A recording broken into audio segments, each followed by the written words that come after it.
ఇప్పుడు గల్లీ లీడర్లు నేషనల్ లీడర్లు కావాలంటే ఏం చేయాలి? ఇది ఇప్పట్లో అయ్యే ముచ్చటేనా అని అనుకోకుర్రి. ఉత్తరప్రదేశ్ ముఖ్యమంత్రి అఖిలేష్ని అడిగితే చెప్తాడు. ఇంకా కావాలంటే వాళ్ళ నాయన ములాయం సార్ని అడిగితే ఇంకా మంచి చెప్తాడు.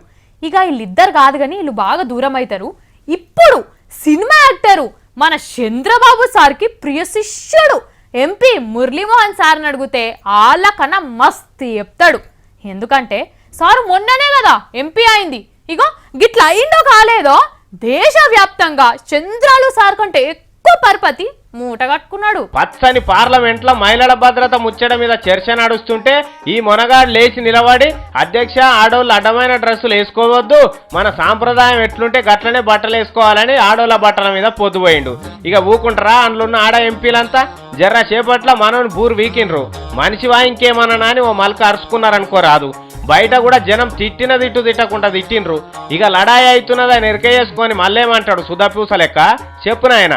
మన సాంప్రదాయాన్ని దృష్టిలో పెట్టుకొని డిగ్నిఫైడ్గా డ్రెస్సులు వేసుకుంటే మంచిది అని అన్న మాటని వాళ్ళు తప్పుగా అర్థం చేసుకున్నారు.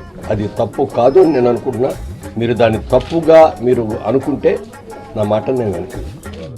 అయ్యో సుధపూస, ఇవాళ నువ్వు ఎంపీ అయినావు కానీ ఇదివరకు ఏం పని చేసి మన్యం ద్వారా సినిమాలు తీసుకుంటా బట్టపేలికలు కట్టుకొని ఎగిరి ఆడోళ్ళతో నువ్వు కూడా ఎగరలేదా? ఆ సినిమాలు చూసే కదా జనం అసొంటి బట్టలేసుడు నేర్చుకున్నది. దేశ సంస్కృతి సాంప్రదాయాల గురించి నువ్వేనా పటేలా మాట్లాడేది? దాన్ని సర్వనాశనం చేసింది నీ 1000కి పైగా చిత్రాలే కాదు, నీ అలుపెరగని జీవితమే కాదు.